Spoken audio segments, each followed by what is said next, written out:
ready. Well, I first of all, I really appreciate your time and coming on the show. That's that's very Pleasure. nice of you to do that.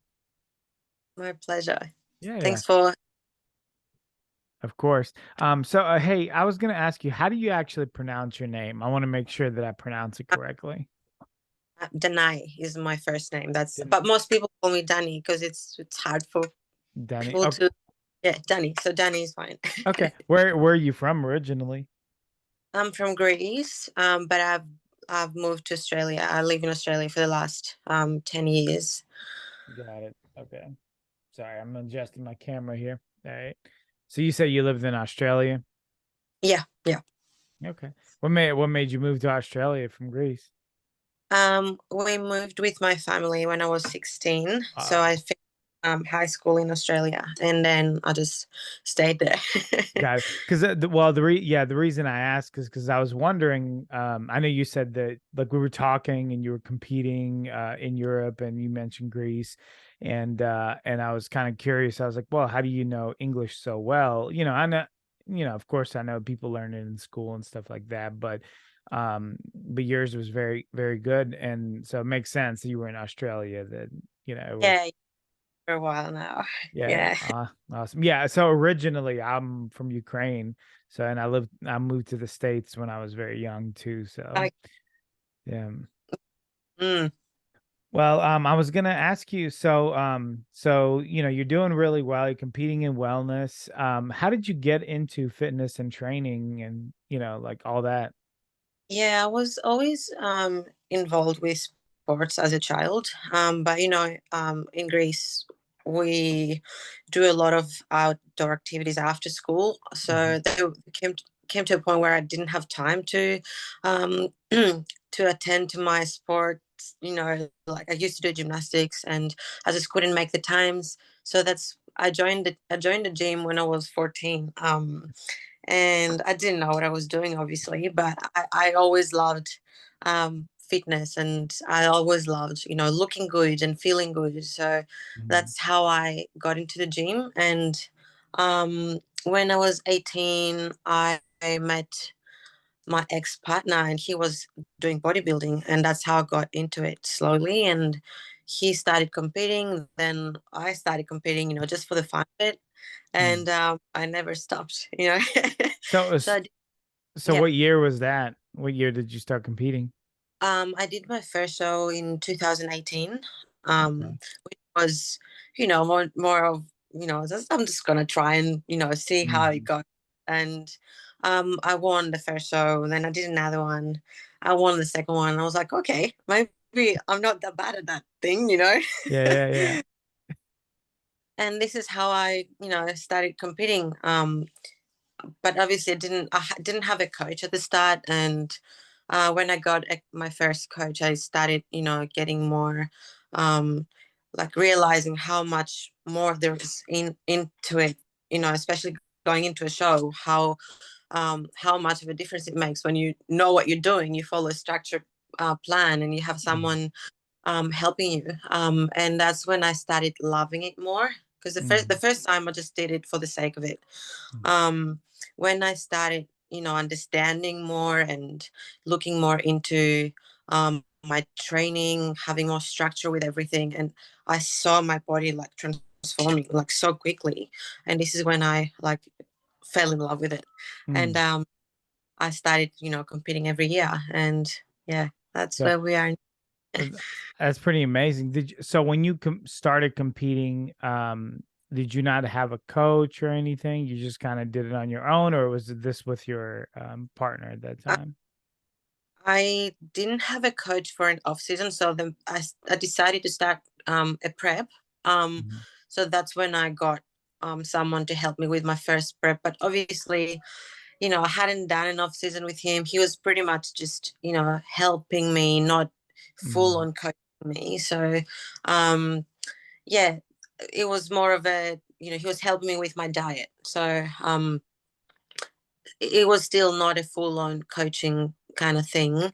Mhm. Um, but yeah, from my first to my second show, there was a massive difference in my physique because I stayed with his coach in my off season and my next prep, and it was a year difference. When I put the photos next to each other, it was like a different person. And this is when I started really, taking it more seriously. What you so you said there was a massive difference in your physique. Like what was like I guess the more major differences? Where did you improve the most? Well, I used to, how most people when we start training, we get obsessed with numbers and trying to lift heavy. So um, I started powerlifting style sort of training. So I was obsessed with doing, heavy squats and heavy deadlifts, 1 rep max, and obviously I got strong and I built a good strength foundation. But my body wasn't, it didn't show in my physique. You couldn't tell I was strong. I was tiny. So when I started, this guy started telling me, you got to start training like a bodybuilder if you want to continue competing, not like a powerlifter. And that's what we did. So we just changed my training style and my body just exploded, Mhm. just So changed. is so is it like your legs grew or like everything kind of grew? Everything grew, but Hmm. my legs more because genetically, I think I'm more um, blessed in my lower body Hmm. than in my upper. But my legs did grow a lot. Yeah. Yeah. So is that so I guess I'm kind of leading up to the question of did you initially want to go into wellness like immediately, or was there other divisions that you were considering I was competing doing in? IFBB when I first started competing. I was doing the federation is called PCA. I don't know if you've heard of it. Yeah. Um, it's pretty big in Europe, not very big in Australia, but I started doing PCA. I don't think there was wellness in the IFBB Pro League when I was doing PCA. So the moment we started doing wellness in the IFBB, I decided to prep for it. Then COVID hit and all the shows were being cancelled. So I didn't do IFBB until March 2021, where I got my pro card. So it's only my second IFBB show this time. Got it. um, yeah, so I was doing a different division called bikini trained in the Hmm. PCA. So it's a little bit bigger than bikini, smaller than figure, Hmm. um, more like a fitness sort of division. But I wanted to do wellness. I did have that in my mind that I want to do wellness. Yeah. So you already were planning on doing wellness in Yeah. the future. Yeah, I was. Okay. And so at that point, like, did you already have kind of like a wellness type of physique before you got into wellness, or was there like a transition period where you had to kind of grow? Yeah, there was a little bit of a transition period, not so much in growing my lower body, but in um losing a little bit of my upper body. Mm, Because for PCA, especially for the division I was doing, it was all about symmetry, and the X frame. So I did have a little bit more size on my shoulders and my back. Um, Obviously, my since I stopped training my upper body, I had more time to focus on my lower. So my legs have grown more since then. But the main focus was to lose a little bit of size on my upper to start with. mm. So is that how you did it? I know you just mentioned something about not training your upper body. So you just stopped training at all, or did you just kind of Yeah, reduce it? I stopped training upper body at all. I only continued doing a little bit of delts, maybe Mm, once a week, just to maintain, because we still want a little bit of, around shoulders for wellness. But I stopped training arms, stopped training back, um, stopped training chest. So I was only doing a little bit of shoulders and then just legs every day. yeah. So I mean, it's so the wellness competitors, at least the ones that I've talked to and I've seen, still have a fairly decent upper body. So I'm thinking that you must have had quite an extraordinary upper body for you to stop training and still be able to, Um, have the size that you need to be able to compete in wellness. So you must have, had quite yeah, quite a lot. it wasn't like figure upper body, Mhm. but my back was getting big, I think my back grows quite easily. So even from doing a lot of RDLs, or a lot of deadlift variations for Mhm. legs now, that's enough for me to maintain, if not still continue growing my back. But for arms and shoulder, for arms and like triceps and biceps, you don't really need to have much Sure. size. Um, if you have enough shoulders and a little bit of back, that's enough for wellness. I think you don't need to Mhm. have like massive, round biceps or triceps. Right, But right.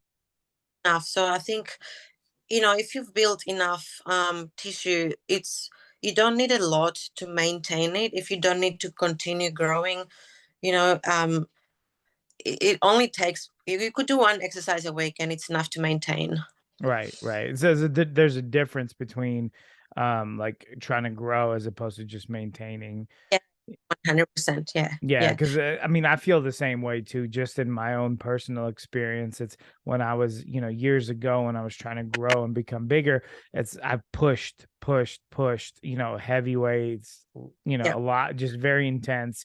And now I feel like I don't have to do anything yeah. almost, and my physique still stays the same. So, Exactly. Also, it's that comes with, I think, muscle maturity as well. It's easier to maintain muscle that's been on your, frame for years. sure. Rather than new muscle tissue that you might have gained. But yeah, for personally, for me, I haven't. I don't need to train back at all. I feel it. I can feel it. Activating when I do RDLs. I can feel my Hmm. body. Sometimes I even get sore lats from doing a lot of, because we still train heavy doing wellness sort of training. Hmm. Um, like for lower body, I'm still doing RDLs, say 100 for reps. Yeah, so that's enough for my back to still activate. Yeah, yeah. I mean, well, I've seen some just from some of the videos that I've seen the wellness girls put up and everything like that. I mean, it's pretty intense workouts. I mean, I think sometimes people feel like, wellness, they don't train as hard. I think some people might think that way, but not everybody, of course. And then when you see these girls like train, it's like, I mean, they are intense, very, very intense. It's intense, and I feel like I don't know. I don't really agree with that because I think most people avoid training legs, Yeah, I if know, right? and we pretty much train legs every day. Right. Um, so it's leg day every day, so I don't think I can say that. Yeah, that's a very good point because it's like whenever I'm ready to train legs, I'm like my mind is like, oh, I gotta train legs. I gotta like get myself worked up. So I can't imagine like actually working legs on a daily basis, that's tough. Yeah, it is tough. It is, Yeah. and it's a nervous system. Sometimes like that's why I like listening to my body. Sometimes if I don't have a planned rest day, if I feel wrecked, I'm just gonna have a rest day. So I Hmm. think it's very important to listen to your body sometimes when it comes to training. Yeah. What do you do for like recovery? You mentioned rest days. Is that pretty much it? Or do you do like massages, ice baths, saunas, anything like that? Yeah, I do massages. I do deep tissue Mhm. once a fortnight, if not weekly. I definitely do every fortnight. Sometimes I may go weekly if I feel like I need to, Mhm. but I find fortnightly works best for me because the guy I go to, he goes pretty hard on me. So sometimes it takes a couple of days to recover just from that. Mhm. So if I do it weekly, sometimes it takes, it takes away from my training if I need to rest for 2 days after this. So yeah, I stopped. I even stopped doing that maybe about a month out because I couldn't recover Mhm. from it. Yeah, yeah, no, I understand. Yeah, I was talking to a guy. He's competitive bodybuilder, and he was saying the same thing that like at a certain point before his shows, he stops doing those kind of massages, deep tissue and stuff because it's just too it wrecks his body too much. Like he Yeah. can't. So not like now the other day I just went for like a relaxing one, Hmm. just to help me release some stress and some just relax a little bit. But yeah, anything too hard right now is just not ideal for our Sure. bodies. Sure. So so we talked through DMs a little bit. So you're in the middle of your competitive season, is that correct? Yeah, I do have one more show in 9 days in Romania. Mhm. And then I'm probably done unless I win that show, and that means we go for the Olympia. But unfortunately, I think that's the last one that is for this year's Olympia. So I don't, I'm not going to do any more if I don't win that one. Okay. Are you competing against the same girls throughout these competitions? Because I know they're all like in Europe, right? So the same girls like going to the same shows? I actually don't know. I know some of the girls that did the other show will be there, but Mhm. I've heard that this one is going to be a bigger show, so I'm expecting it to be a lot more competitive, and I think there will be more competitors that will do that show. Mhm. So we'll see how it goes. Yeah. Yeah, yeah. No, of course, the Mm. more competitors, you would assume the more, the more Yeah, difficulty there would be. of Uh, course. Yeah, you never know who's gonna show up on the day. yeah, for sure. No, of course, but we want you to win. That's the ideal, right? So if you win, do you if you win, would you come to the US to the Olympia? Also, yeah, I Okay. will return to Australia. Um, I think my flight is on the 21st of November. We'll catch up with my coach and set up a plan, and then a couple of weeks after, I'll fly into the US. So hopefully that's what happens. Yeah, Yeah, that would be definitely do. great. Yeah, that would be great. So are you staying like this? So did you just take a block of time where you're just staying in Europe and you're just competing, throughout that time? So my family lives in Greece, so luckily I got to see I see. them as well, and I came here on the 18th, on the 19th of October. So I've been here since, and I'm just just flying to wherever I'm competing. Sure. That makes sense because I know in the beginning you told me that you're from Greece, so that makes sense. You have family there. It's easy, like it's Yeah, an easy transition. Yeah, like to go yeah, to compete there. it's much easier, and it was because I was planning to do my first pro shows in the US. I was Mhm. looking at Texas. I was looking for some shows over there, but then I thought, it'd be better to come see my family. It'd be better for me mentally, emotionally, going into a show. I thought it'd help me as well.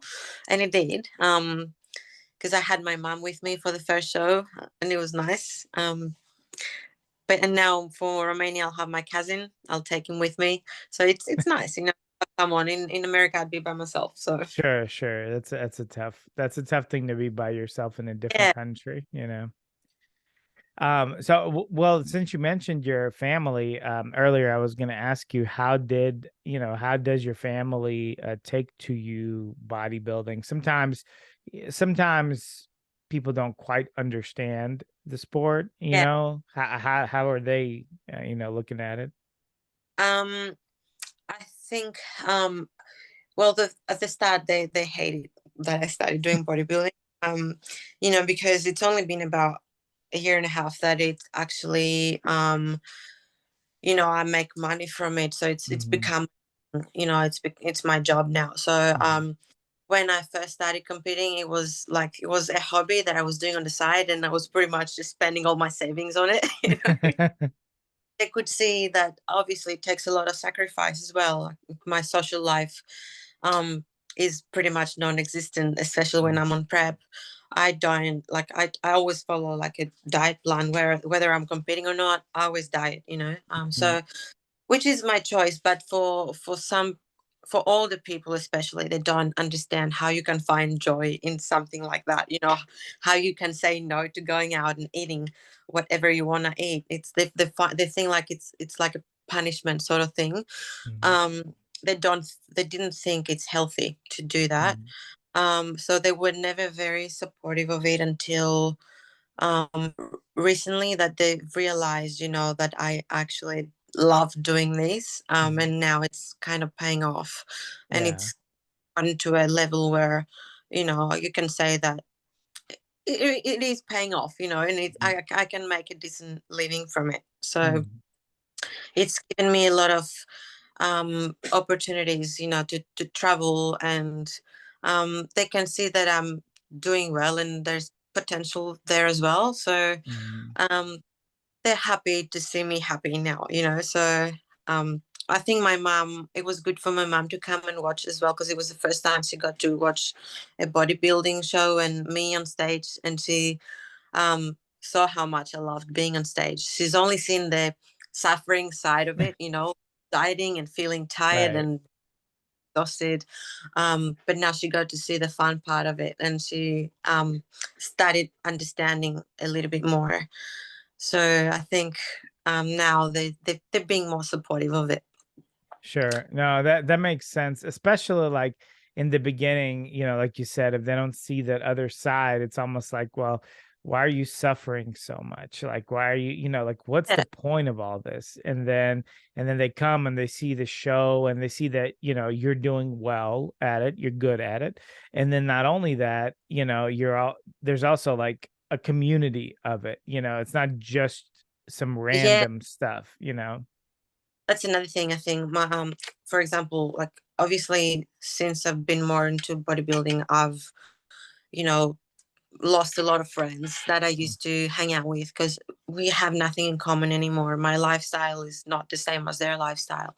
So, but I do have friends that are in the industry. I do have people that I associate with a lot and I talk to a lot. And, my mom cannot see that until she came to watch the show, and she saw that even though I didn't know those people in person. Like I Mhm. knew a lot of people that just from social media and that we follow each other and we've spoken to.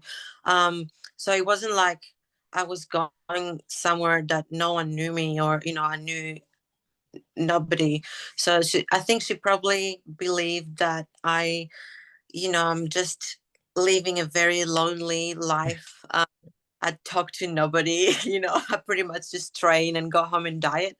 Um, but now she got to see that I do know people, and people speak to me, and I do have friends, and I get to meet people from all over the world. I think she saw a different side of it that Yeah. that she wasn't aware of, and it was nice for her to see and understand, because so far she was only concerned about me, and Right. it's not a very healthy lifestyle, especially when you're on prep. You don't Sure. feel good 90% of the time. Mhm. So I'm, Ha I'm assuming for a go parent it's easy to watch. Yeah, yeah, no, for sure, and it's also like a different generation too, right? Like Yeah, they're not used to people like working out and lifting to that kind of extreme, and I mean, I was even thinking about my parents. I mean, when they were young, and maybe even my grandparents when they were young, they nobody really lifted weights like that. It just wasn't. You had Arnold and you had those people, but that was a very small niche. It's most people didn't do that. So yeah, yeah, definitely different. 100%. And the diet part of it, being Greek as well. Greeks love their. Yeah, I do love the Greek food, where the area where I'm from, but I'm sure that the Greek food that I have here is nothing like the Greek food Oh, in Greece. So, believe me. I'm staying at my grandparents' house while I'm here, and my grandma and my grandpa, they're such good cooks, and they cook mhm. every day. Like they cook all day. They're obsessed with food. So it's made my prep a little bit more difficult, but it's all right. Yeah. My in-laws, if I remember correctly, when they were younger, they've been to Greece and they said they loved it. So it was a really great experience Yeah. for them. So, Yeah, it's awesome. I'm really looking forward to that, because I get a week after the show in Romania, mhm. so I'll still be here for a week. So I'm sure I'll enjoy some food here I'm while I'm not on prep. Yeah. Yeah, I'm sure. So to backtrack back to the competing part of it. So you were competing, all the way up to this Romania show. Obviously, since we've been talking, you haven't won any shows yet. Have the judges been giving you feedback on like what you need to work on? I didn't get any feedback, but I know what I need to improve for the next show. Mhm. It was more conditioning for me. Obviously, I think I was very nervous as well, being my first pro show and Mhm. being in a different country. I wasn't 100% prepared. I want to say there were some things that I forgot to take with me and I couldn't find in Prague. People didn't speak the language. So it was a little Mm. bit, it was quite stressful for me as an experience. And I didn't feel like I looked my best for my first show. I had some really bad digestion for the last 2 days from stress because that's Mhm. what happens to me when I stress. I can't, like, I get stomach aches and I can't digest anything. So I knew from the day from the day before that that wasn't gonna be my best look. And I woke up on Saturday, the day of the show, looking a little bit I was holding a bit of fluid in my midsection, and that started stressing me even more. So I knew that wouldn't be my best look. Mhm. But I was still very happy with the outcome. To be honest, to be fair, I didn't expect my first pro show to come top two. So I was very happy with that. I already knew that um, I need to come in tighter for the next Mhm. show. So this is what we're working on right now. And obviously be more prepared, have everything with me so I don't go Mhm. looking for things in Romania this time. Yeah. Yeah. Yeah, I'm pretty sure that would have been my feedback. So top, I mean, you came in top 2. That's, I mean, you're literally right there, right? You're almost It's so at close.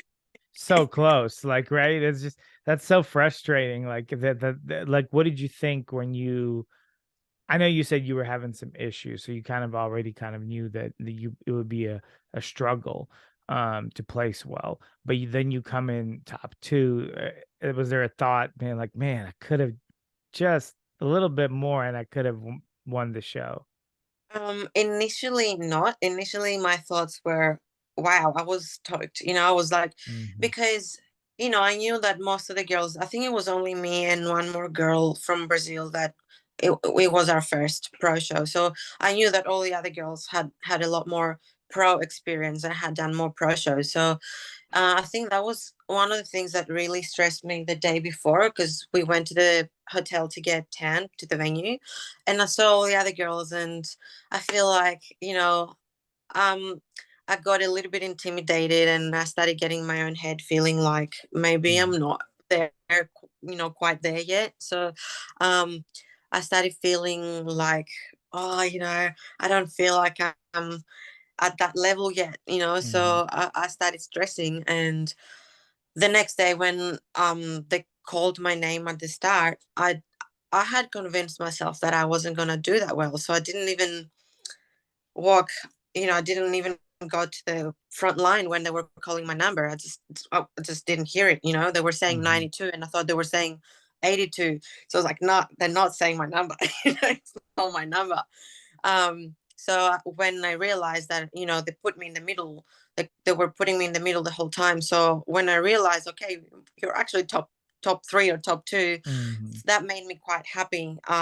When it started sinking in the days after the show, a couple of days after, that's when I started thinking, damn, man, if your head more there, you could have possibly, won that show. But Yeah. I feel like, you know, it's better that it happened that way because it's given me the opportunity to come in better next show. And an extra 2 weeks, I knew I'll look better. I will look better for the next show regardless. Even if I won the first one, I will look better.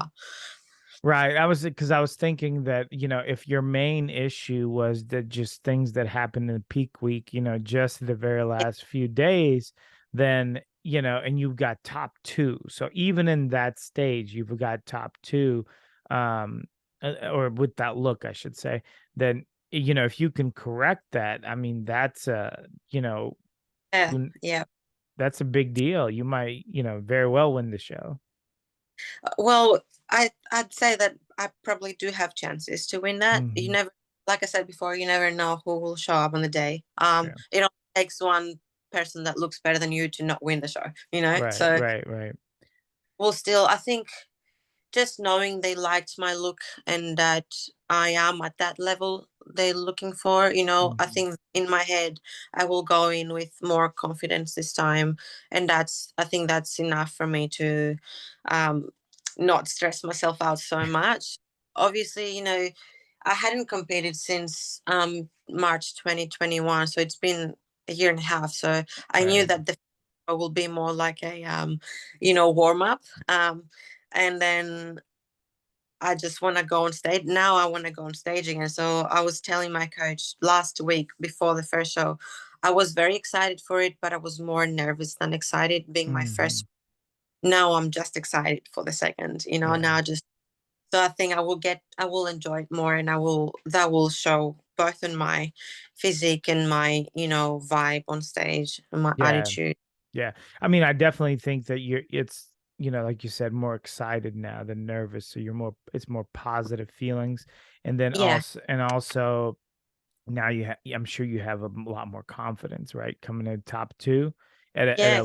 a, at a look that you thought wasn't going to do well at all. And so you probably have very, good confidence.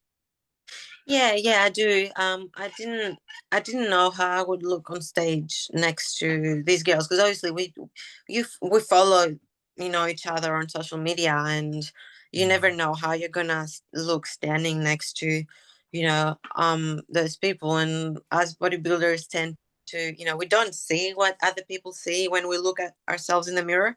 So Sure. so even if someone tells you, yeah, you're there, you're there, you could do well, you don't see that.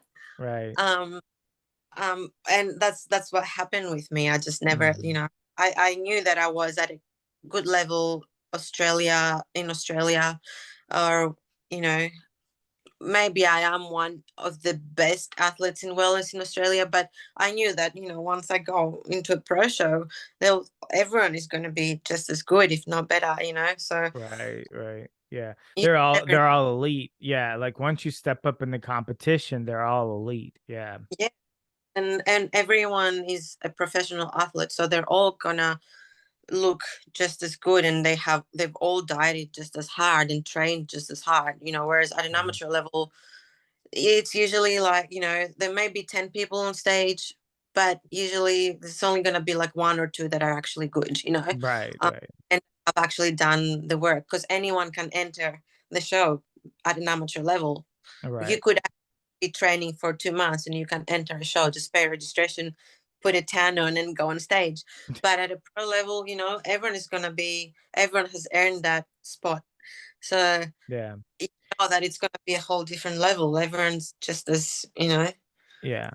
Well, that's see, and that's kind of like one of those things that's really important. I was just had somebody on this show, Amanda Burnett, and she just won the Legion's wellness division that in Mhm. that show, and we were talking about how important it is to, like, when you're an amateur, to be like to be develop yourself in such a way that whenever you turn pro, you're competitive, because a lot of times what happens is people will turn pro as amateurs, but there's still a huge gap in between Yeah. them and low level professionals. So it's always good, like, when you can turn pro and then be competitive immediately. And it sounds like you are, because you're placing top two. So that's the way you want to do it. You don't want to wait more like 2-3 years to even, to become competitive. So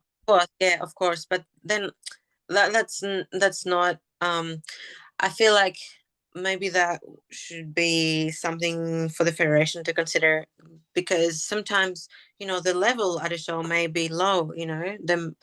All you're just as good as your competition. So sure. um, there's been shows that there hasn't been any athletes that you could actually look at them and say, oh, this person could actually turn pro, but there's always a pro card that will be given, even if the level is low. So what Yeah. happens then? The pro. the person that will get the pro card will still be at a very low level, and that's Yeah. what brings it down. Um, so maybe they should consider not giving a pro card sometimes at all, if the level is not there. But yeah, Yeah, that's a very good point because yeah, you're right. A lot of times it's like they judge what's there, right? So it's like if the best person there is not very good, that exactly. Yeah, person is gonna get the pro card anyway. So and yeah, I definitely get your point. I just wonder how you can decide that. That's something for them to figure out, I guess. yeah, yeah, yeah, for sure. Yeah. So go ahead. I'm sorry. You were about to say something. You go. So I was gonna ask you, so you being in wellness and wellness being a new division, um, at least new in the IFBB, like, it was obviously very popular in like South America and all those countries in the past, before the IFBB took it. But like, what do you think as far as like the standards that the IFBB is setting for wellness? You have Fran, who's the Olympia champion. I don't know how much you keep up with Yeah, other competitors, but you have Issa, who's kind of on her heels. You have Yarishna, and so forth. Like, what do you like? Are you concerned that the girls are going to get too big? Are you like? Do you like where they're at? Like, can you kind of tell me about that? yeah, sure. I do feel like they're not really rewarding the biggest, because if you take Franciella, she wasn't the biggest on Hmm. stage. She's my absolute favorite to say. Hmm.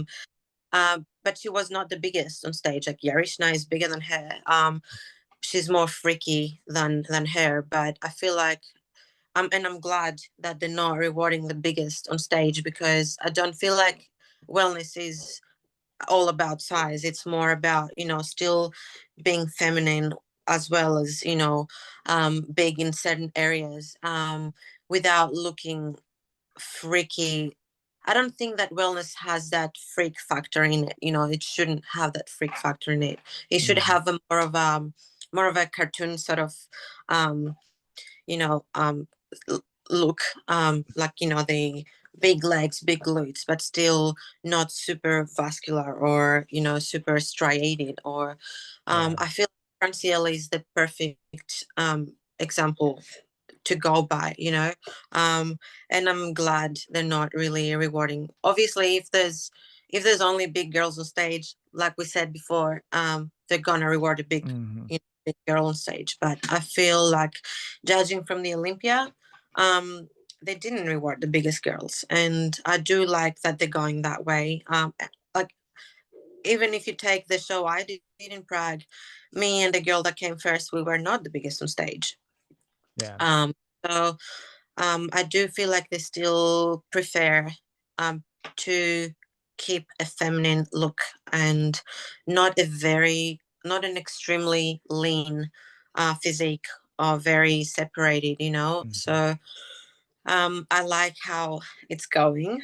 Yeah. Um, we'll see. I think it's still developing, so we'll still it's still changing. So I think watching how this Olympia will go, and what they're going to reward this year, it will give us a more of an idea of where it's heading. Hmm. Obviously, obviously every year things change and criteria change. Like with bikini, same thing.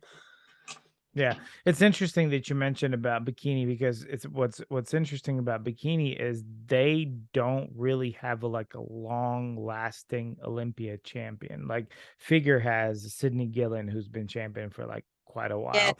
You have the men's divisions that have been you champions for years and years, right? And it's like bikini, they're changing out like every few years, every year, and so and they're not only changing. You know the criteria is changing every year. It's come to I don't understand what they reward, because I feel like mhm, every year they reward something different with bikini, especially right. since wellness started.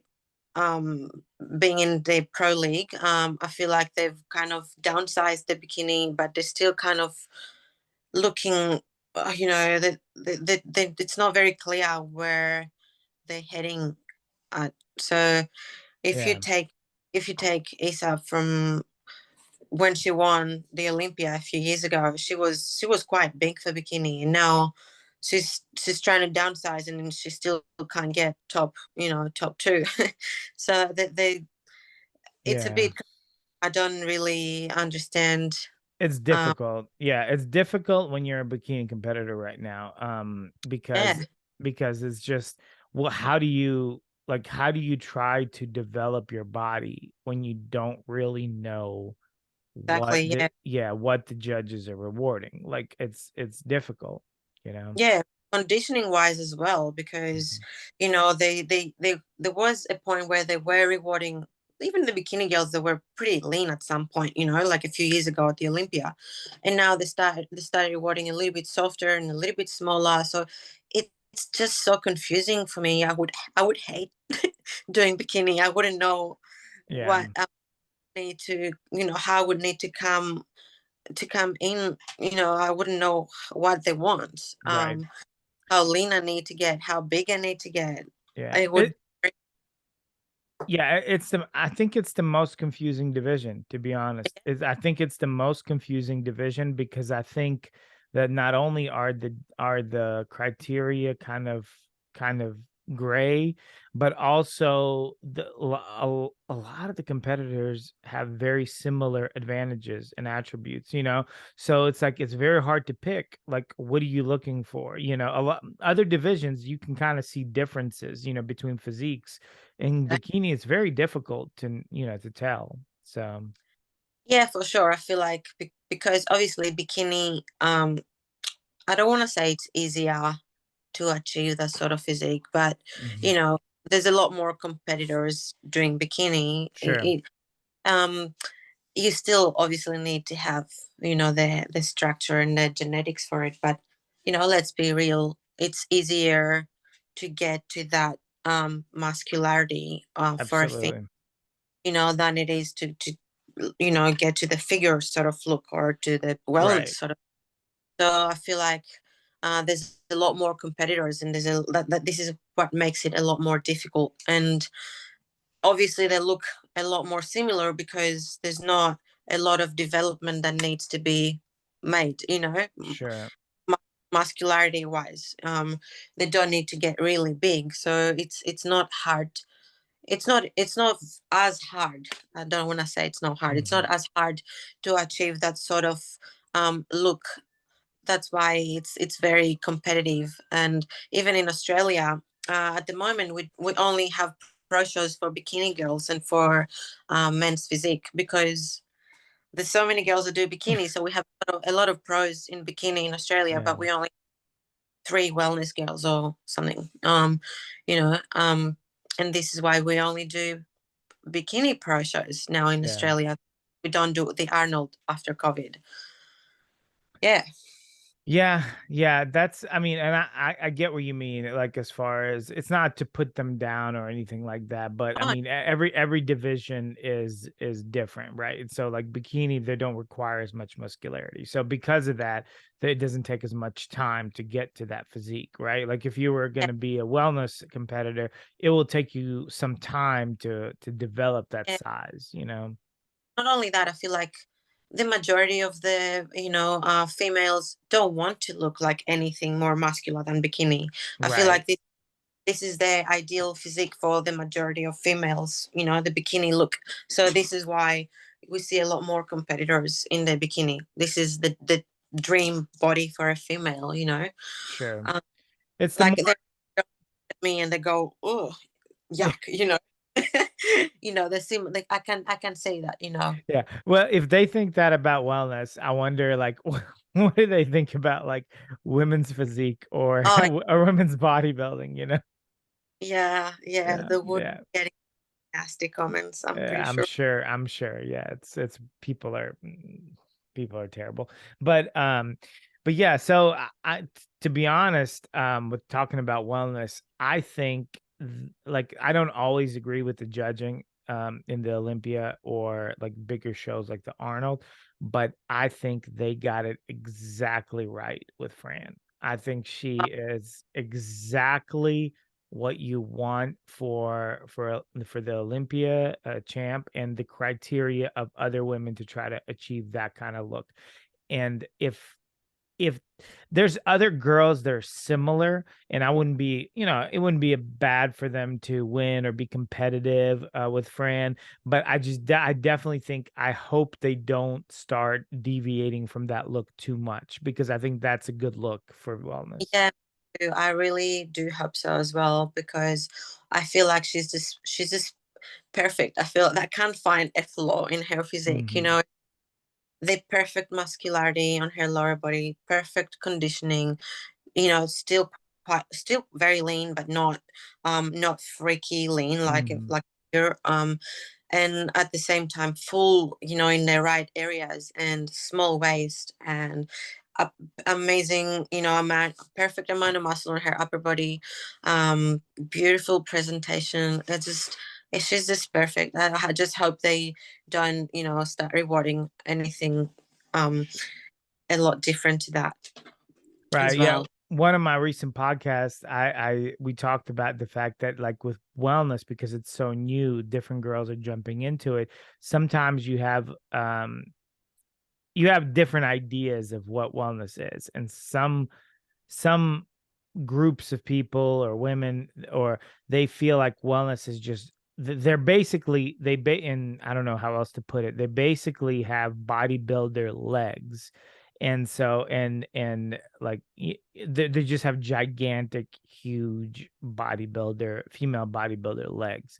And it's like, I feel like you have those women, and then you have, like, trying to come down into wellness, and then you have some women trying to come up into wellness, that are maybe originally weren't Yeah. in that division. So it gets kind of strange, and so yeah.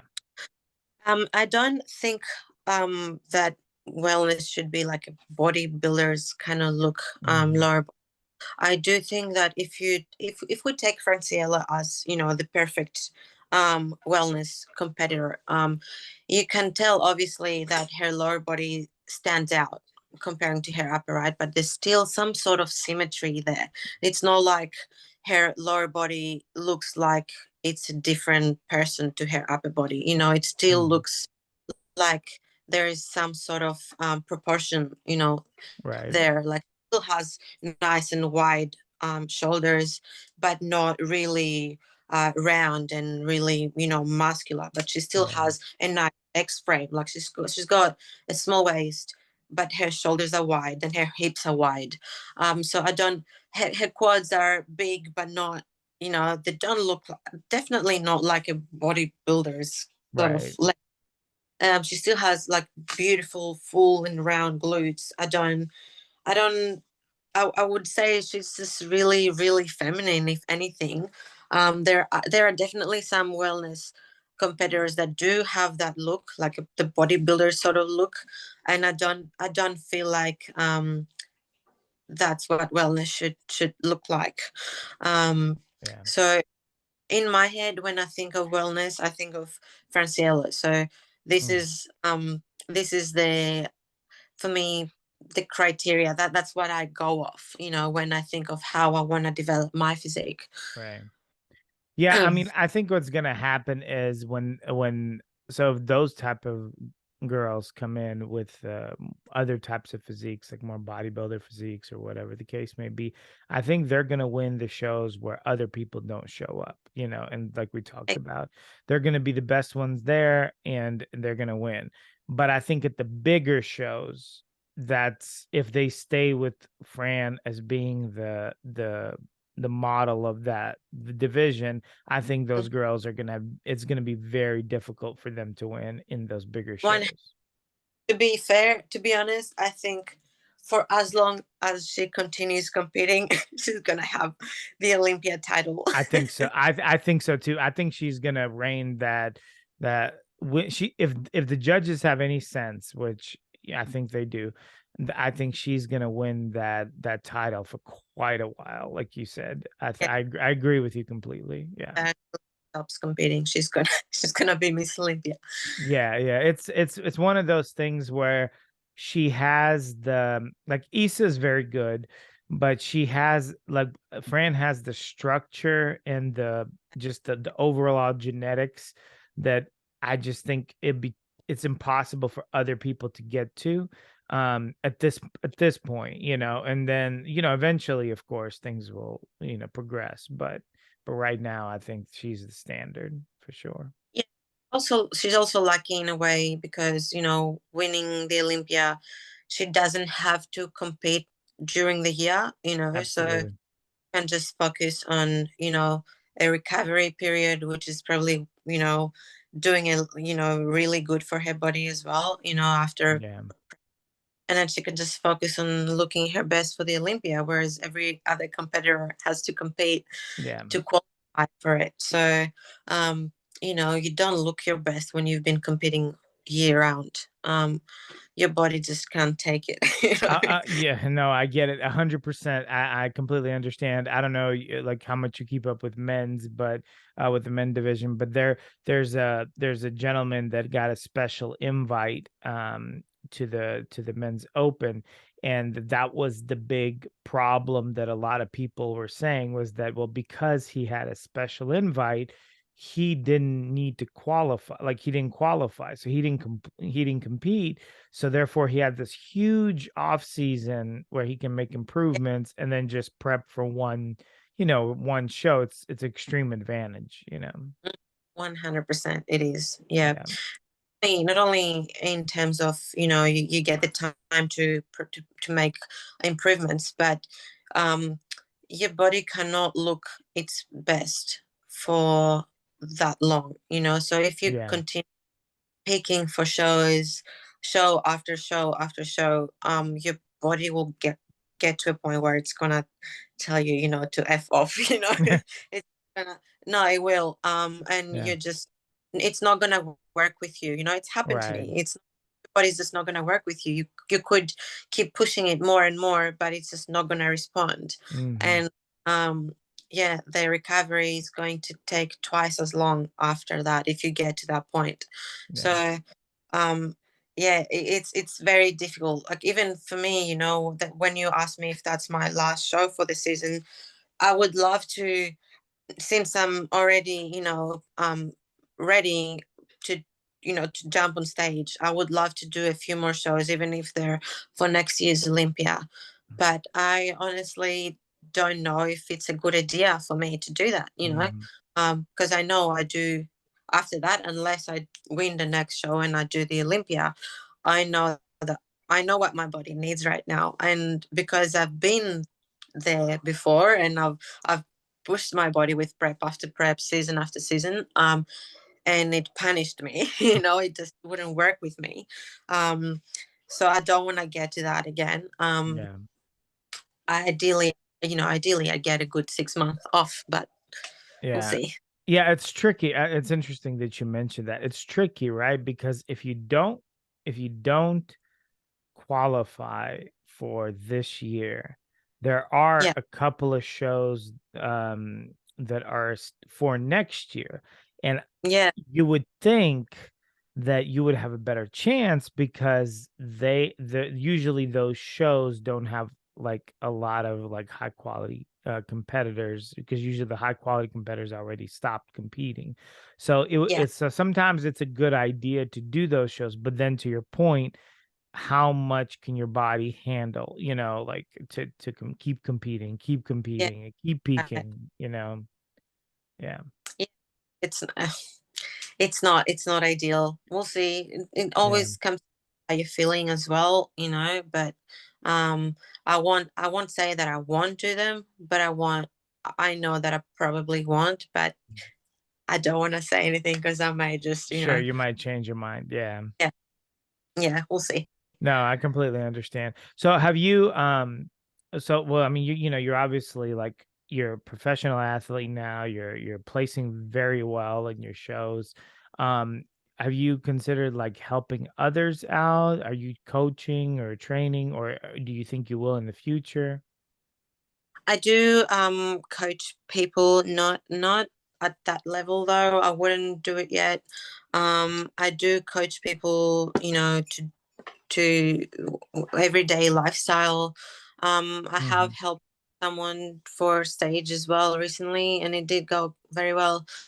But I don't feel like I am at that level coaching Hmm. wise to take, um, athletes on and take them, um, get them ready for shows. I'm still Sure. learning. Um, the whole, it's a whole different level, Yeah. to take people, get people ready for shows, and it comes there's a lot more that comes into it than just, giving out a diet plan and a training program. So I don't want to have responsibility for anyone's health Yeah. if I don't feel 100% confident that I can, be amazing at it. So Yeah. not yet, not yet at that level, but I do coach people more lifestyle, and Mhm. train people in person as well, face to face. If someone wanted to reach out to you for like coaching or training, even lifestyle, like what would be the best way for them to do that? Either through social media or on my email. I also do posing coaching with my posing coach. I'm just joined her, and we start working together as Hmm. soon as I return back to Australia. And the link is on my bio. So for anyone that wants to do that, either online or face to face, obviously from Australia, they can just go on my link on my bio and just book an appointment. Awesome. And guys, I'll link everything at the bottom of this video to make it just easier for you to reach out. So, well, hey, I really appreciate your time. I'm not going to take up any more of your time. I know you've got a lot going on with this upcoming show. So I wish you very, well, and I hope you'll get everything that you're wanting out of this Thanks endeavor. for it was a pleasure, and we should do that again at some point, hopefully. Yeah, yeah, absolutely. I would love to have you back on, and there's always topics and different things to talk about. So yeah, I would love to have you back on, but for now, I'll let you go, and thank you so much for your time. Very I greatly appreciate it. much. Have a good night. Thank you. Thank you. Take care. Bye.